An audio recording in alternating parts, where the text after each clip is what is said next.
Assalamualaikum warahmatullahi wabarakatuh. Para Waalaikumsalam. sahabat Asrama Lentera, Bismillah, Alhamdulillah, wassalatu wassalamu ala Rasulillah, Sayyidina Muhammad Rasulillah wa ala alihi wa ashabihi wa man tabi'a sunnatahu wal jama'atah min yaumina hadza ila yaumil ba'thi wan nahdah. Calon idaman mertua ini pidatonya ini. Uh, yang saya hormati dan yang saya banggakan, pemateri Jangan materi. Irham apa? Narasumber. Iya, narasumber Ya. yaitu Ketum Irham, Ketua PC Pergerakan Mahasiswa PMI Jombang. Pergerakan Mahasiswa Jombang. Oke, pada malam hari ini kita berbincang asik ya, Tum. Berbincang santai mengenai mahasiswa dan tanggung jawab sosial. Mungkin para netizen atau para sahabat AL sudah mengetahui bahwasannya mahasiswa itu harus berbuat apa dan mahasiswa itu harus berani beda, lah pokoknya. Dan berani beda, dan mahasiswa juga sebagai corong atau sebagai mulut untuk menyampaikan aspirasi dari masyarakat ke atasan atau ke pemerintahan. Jadi alangkah baiknya atau lebih detailnya, mari sama-sama kita membahas bareng atau berbincang asik bersama narasumber kita, yaitu Ketum Irham yang masih jomblo kayaknya itu ya. Wah. Jangan disebutkan di sini, bahaya. Ya siapa tahu ya dapat jodoh tuh. Fi barokatil gitu live ya. Asrama Lentera.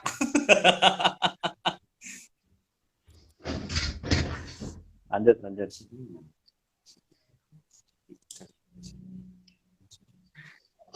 Oke, gini Tum.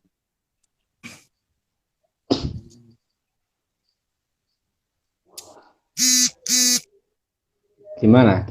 Apa yang harus saya katakan dan apa yang harus saya jawab? Oke, melihat kondisi internasional sekarang, iya kan, benar, yaitu wabah COVID-19 yang sekarang lagi terjangkit di seluruh dunia dan korbannya pun nggak main-main. Nah, dalam tema kali ini bisa disangkut pautkan dengan mahasiswa, yaitu mahasiswa dan tanggung jawab sosial. Nah, oleh karena itu lebih detailnya atau lebih asiknya kita berbincang atau kita saksikan bersama atau kita dengarkan bersama pemateri kita. Bentar tuh. Berbincang mengenai mahasiswa dan tanggung jawab sosial. Oke, biar nggak bertele-tele, langsung aja untuk narasumber. Monggo berbagi ilmunya mengenai tema pada malam kali ini, mahasiswa dan tanggung jawab sosial. Oke, langsung saja. Falyatafaddal maskuro. Selamat malam. Assalamualaikum. Om Swastiastu, Namo Buddhaya, salam kebajikan. Salam sahabat-sahabat di Asrama Lentera ya. Ya, luar biasa. Sahabat Asrama Lentera. Ada yang membuat konsorsium kecil, di dalamnya membuat parade kebangsaan. Parade kebangsaan ini intinya banyak anak sumber yang didatangkan dalam Asrama Lentera ini ya. Karena memang berawal dari asrama ini. Termasuk dalam beberapa narasumber itu saya termasuk di dalamnya. Ini materinya kayak materi PKD ya, tapi nggak ada masalah. Ya, bisa. Atau materi bisa, tapi nggak ada masalah. Lebih kepada kita sharing. Kita sharing saja. Karena berbicara live itu jangan terlalu serius. udah nggak menarik. Siap. Udah menarik itu udah bosen. Orang nge-live itu kan hanya store nama, store imut, dan store lain sebagainya aja. Jadi jangan serius-serius. Nah, Kasihan. siap. Karena mereka Siap. ini kewalahan melawan COVID ini. Makanya kita harus dengan cara kita masing-masing. Dan saya apresiasi kepada Asrama Lentera. Terima kasih juga saya sudah diundang di Asrama Lentera. Apresiasinya kenapa? Karena masih ada anak-anak muda yang luar biasa, yang hebat, yang mau berperan ya, mau ambil peran, walaupun sekecil apapun peran itu. Yang pertama dari saya terkait Asrama Lentera, mungkin nanti akan, saya kira lebih akan ada profil lah dari Asrama Lentera yang di post ataupun di nanti akan teman-teman media, teman-teman yang lain tahu, karena narasumbernya luar biasa kan. Siap. Insya Allah akan kami bukukan juga tuh.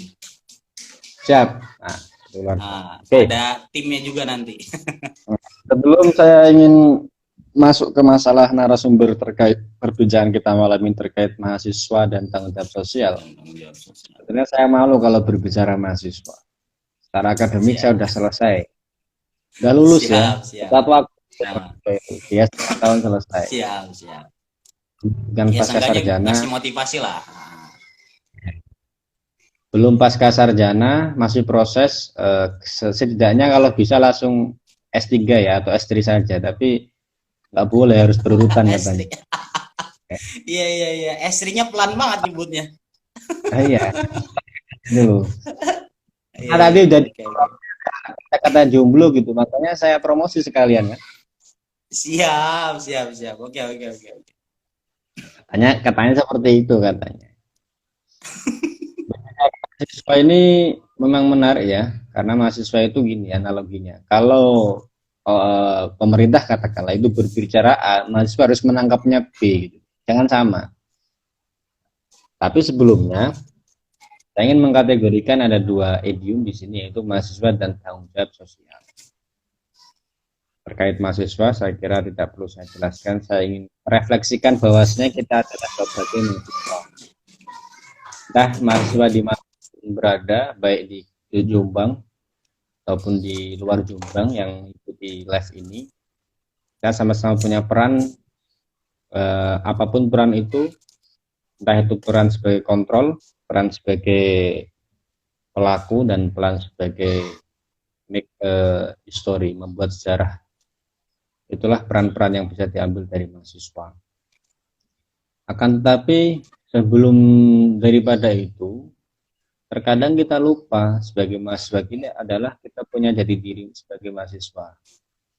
Mungkin teman-teman yang ada di asrama ini, yang mana juga sekumpulan mahasiswa ya, jadi ini termasuk peran yang bisa diambil oleh mahasiswa dalam COVID ini, dalam pandemi seperti ini yang sudah losdol ya. Karena hari ini pemerintah juga kebingungan. Mau skema gimana sudah kebingungan. Akhirnya wis losdol di babak-babak lain. Sampai juga kampus juga losdol ya. Losdol ya bingung skema kan. Daring juga efektif. Kalau nggak daringnya nggak ada transfer keilmuan kan gitu. Akhirnya ya losdol itu akhirnya. Jangan saya daring pun. Sebelum saya masuk lebih dalam ke itu, saya ingin menghadiah Fatihah untuk Gus Im ya, karena saya kira sebagai berbicara tanggung jawab sosial ini, guru sosial kita salah satunya adalah Gus Im. Karena memang ini adalah senyap, banyak mengkader anak-anak muda mahasiswa khususnya di NU ataupun di PMI pada khususnya, karena saya sebagai ketua cabang banyak kader-kader muda PMI untuk menjawab tantangan-tantangan sosial ke depan. Mungkin secara otomatis kita kirim Fatihah ya. Al-Fatihah. Iya, siap. Monggo teman-teman sahabat AL. Agar ada nuansa asramanya gitu. Soalnya ini bukan kos-kosan ya, asrama. Makanya saya mencoba pakai peci, pakai jas, gitu. Menyesuaikan. Sama. Iya, iya. Bedanya saya nggak pakai kacamata. Khawatir Tadi dikira Ian, pakai perasaan. khawatir, iya, khawatir dikira Ian Kasela nanti. Yang ke Landung kali. Ya, gini, Mas. Berbicara tanggung jawab sosial ini adalah kita kalau melihat sejarah bangsa ini ya, saya membuat analogi itu ada mapping itu ada 5 klasifikasi mulai dari pra kemerdekaan atau zaman kolonial, kemudian masa reformasi, kemudian setelahnya masa Orde Lama, Orde Baru, dan masa reformasi ya.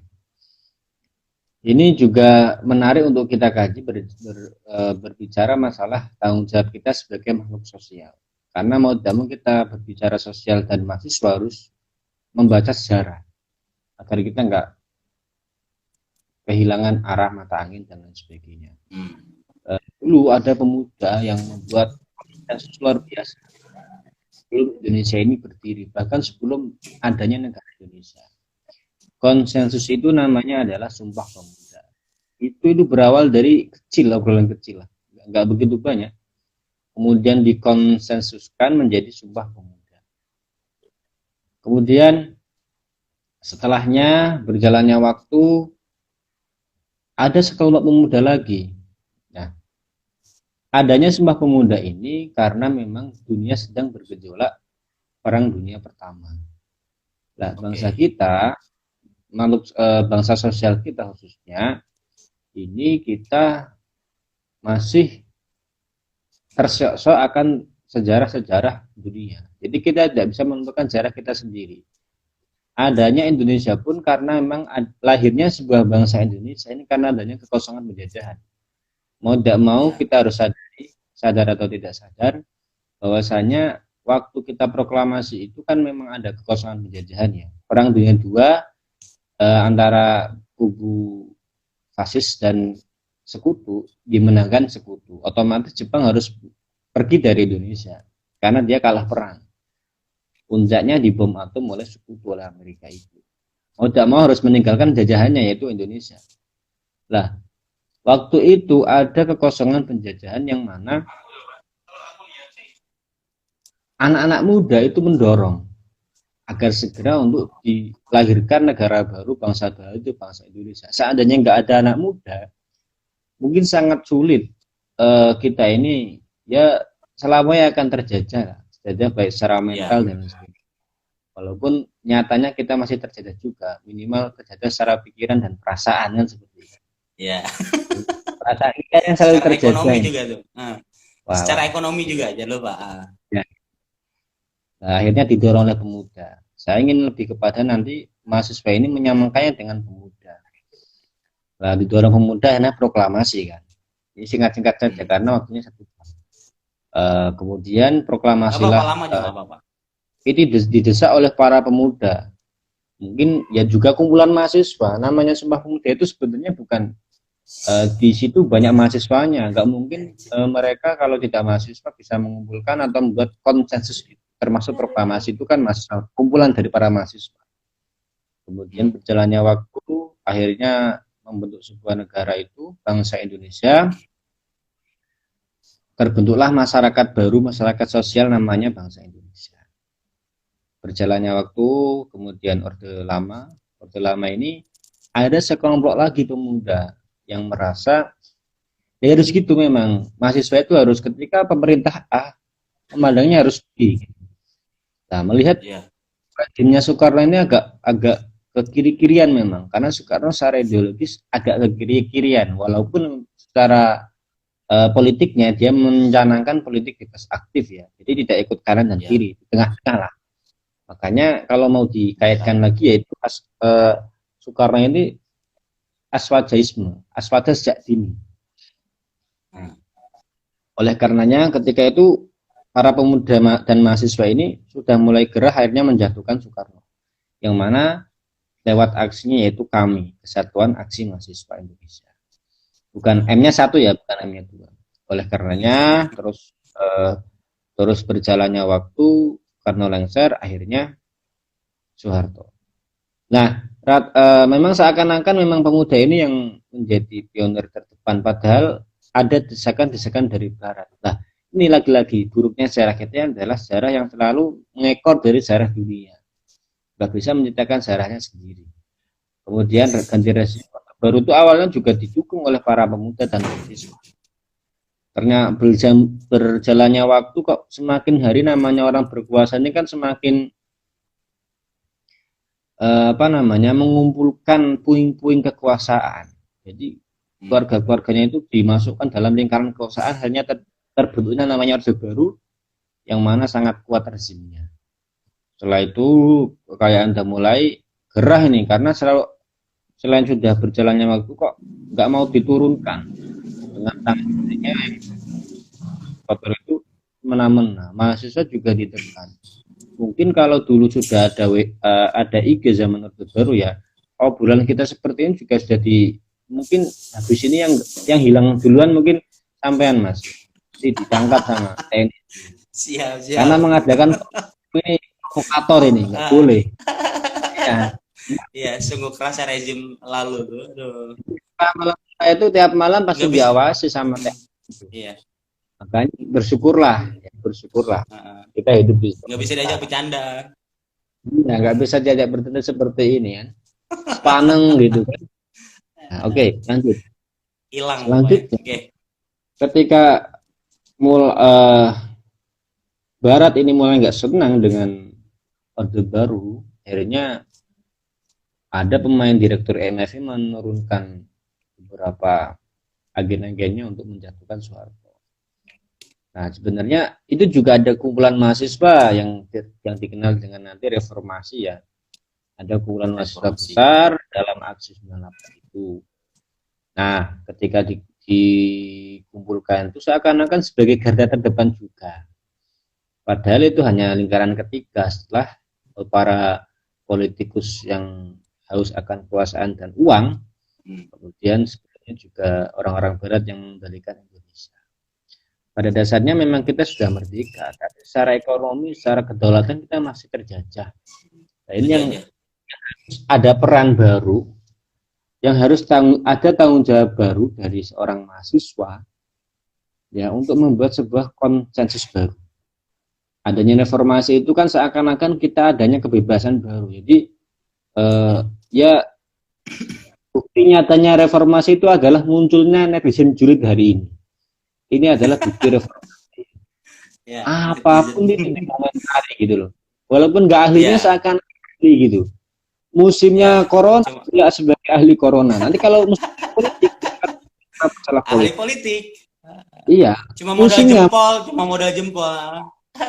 Musimnya, melihat musimnya. Jadi apapun dikomentari. Itulah salah satu hikmah dari adanya reformasi ya. Reformasi. Secara kebebasan pendapat sangat memang dimiliki ataupun diberikan kebebasan itu sangat luas sekali. Berjalannya waktu kemudian sampai sekarang 20 tahun sudah reformasi, mahasiswa juga kebingungan hari ini. Dalam artian kebingungan ini, mahasiswa ini butuh konsensus baru sekelas Sumpah Pemuda dan reformasi. Nah, berbicara mahasiswa hari ini, tempo hari muncul aksi-aksi yang serupa dengan 98. Aksi-aksi seperti Kejayaan Memanggil yang ada di Jakarta, kemudian ada anak-anak STM yang ada di Jakarta, Surabaya Memanggil, banyaklah. Itu pun masih ramai, masih banyak hashtagnya di Twitter daripada orang yang turun secara langsung di lapangan. Memang gerakan mahasiswa ini banyak dimanfaatkan oleh elit tertentu. Khususnya orang-orang reformasi yang dulu juga menjadi mahasiswa karena tahu polanya, sekarang masuk lingkaran reformasi. Setelah reformasi ini yang disebut, kalau saya boleh nambahkan istilahnya, itu oligarki. Ini seakan-akan ini mahasiswa ini siapapun yang ada yang mengendalikan gitu loh. Karena memang tidak bisa mandiri hari ini mahasiswa ini. Terkungkung oleh sebuah lingkaran-lingkaran itu sendiri. Nah, Karena kita juga dalam sistem pendidikan, baik di kampus ataupun sekolah dasar sampai sekolah menengahnya adalah produk-produk oligarki, produk kapitalisme.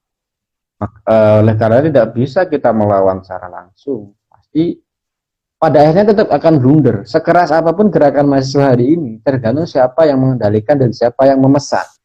Ini kan kondisi mahasiswa hari ini. Kita mau refleksikan saja. Saya juga sebagai mahasiswa, walaupun sudah expired secara secara usia ya. Saya terkadang malu jadi ketua umum mahasiswa, tapi kok sudah nggak jadi mahasiswa gitu. Saya kadang malu. Iya, makanya saya untuk menutupi kemaluan saya ini ya. Jadi kemaluan saya mau saya tutupi itu dengan ya saya ingin melanjutkan itu jenjang berikutnya S3 ataupun S2 gitu ya. Siap. Ya, karena saya merasa malu. Saya kuliah terlalu cepat ya, 3,5 tahun tidak selesai gitu kan. Tapi sudah selesai semua, bahkan dalam 2 kampus. Sekarang saya menjadi ketua organisasi eksternal yang menaungi masyarakatnya atau yang diurus adalah mahasiswa. Orang yang pinter-pinter gitu kan, orang yang pinter-pinter jago ngomong gitu. Berat kita ini. Terkadang kita ngomong itu juga dibalik akhirnya seakan-akan saya ini sebagai pemerintah yang harus melawan sebaliknya. Saya ngomong yang bawah itu namanya mahasiswa ya harus ngomong B gitu loh. Ini kan berat, memang berat. Namanya memimpin seorang mahasiswa itu sangat berat sekali, dirasnya tinggi gitu kan, gak gampang diarahkan gitu kan, dia akan percaya dengan pikirannya sendiri gitu kan. Nah, kita repot sekali itu.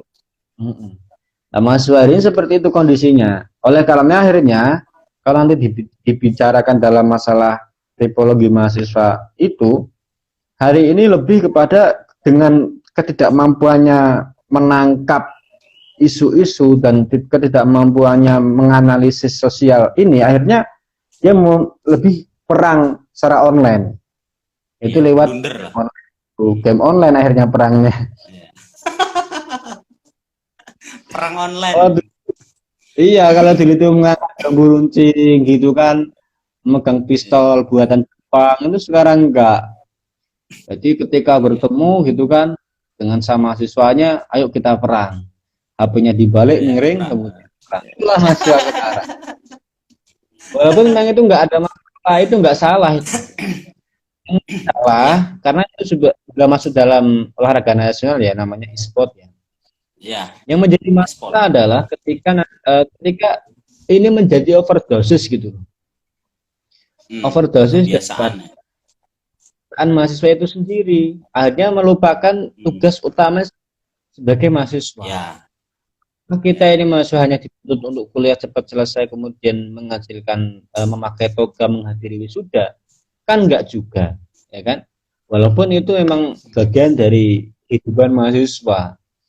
Nah, kan? Tapi tidak cuma untuk itu, kita punya peran dan tanggung jawab sosial, baik sosial dalam kampusnya dan nanti setelah kampusnya. Kalau dalam kampus ya, masyarakat ini yang ya di dalam kampus ini tanggung jawabnya luar biasa. Kampus ini ibaratnya adalah miniatur sebuah wilayah ataupun negara. Di situ ada pemimpin, ada rektor, ada yayasan, ada presma dan banyak hal. Itu juga ada senat. Ya banyak, ya hampir mirip. Seakan-akan kalau memang selesai proses dalam internal kampus, seakan-akan ngurusi negara itu sangat mudah. Karena berbicara kekuasaan ataupun mengatur orang organisasi itu sebenarnya hal yang paling kecil, kelompok kecil itu juga sama polanya. Tinggal nanti yang diatur lebih luas gitu saja. Bayangkan mengurus desa dengan mengurus kabupaten pada dasarnya sama-sama orang, sama-sama kepala. Sama saja, pola-polanya sama, yang diurusi orang. Bagaimana nanti ketika menjadi bupati ataupun BEM Prodi ya, KMJ ya, ataupun nanti gubernur ya, fakultas ya atau gubernur, kemudian BEM-U, pada dasarnya kan sama saja yang diurusi yaitu mahasiswa. Iya, sama halnya nanti ketika, makanya tidak heran kalau pasca lulus menjadi presma gitu kan, menjadi gubernur, mimpin wilayah, mimpin negara itu bisa. Karena sebenarnya negara itu yang mengurusi nggak banyak orang, nggak sebagaimana yang kita pikirkan ya. Padahal cuma 5 orang yang ngurusin negara itu. Yang lain hanya penjalan sistem saja kan. Iya, yang Ya, disebut nanti namanya benar. oligarki. Yang menggerakkan negara ini adalah oligarki. Bagaimana di kampus juga mungkin ada oligarkinya. Siapa yang nggak mau ikut lingkaran kita, yang nggak usah ngurusi kampus, kamu nggak dapat Ya. apa-apa gitu kan. Akhirnya berkoar-koar. Itulah kehidupan sosial yang ada di dalam kampus. Ya. Itu sangat menarik sekali kalau kita mau dianalisis sosial ya. Entah itu menggunakan kacamata mana, tergantung orang yang mau menganalisis itu sendiri. Nah, kehidupan di mahasiswa ini mau dipreteli mulai dari mahasiswa, tipologi mahasiswanya ada yang hedonis ya kan, sukanya kalau nongkrong di kafe-kafe elit gitu kan, ada yang pragmatis gitu kan, kalau mau apa namanya menggarap skripsi ataupun garap apa mending beli saja gitu kan, merasa uangnya banyak ya kan, atau mau joki orang yang punya uang, kamu tak bayar, kamu garap skripsiku gitu-gitu terjadi di dalam dunia mahasiswa. Nah, padahal harusnya mahasiswa ini memang punya tanggung jawab moral, karena yang terbuat dari sebuah pendidikan adalah pendidikan etika ataupun moral. Nggak hanya kalau hanya transfer keilmuan, saya kira dosen-dosen kita ini lebih goblok daripada Google. Iya.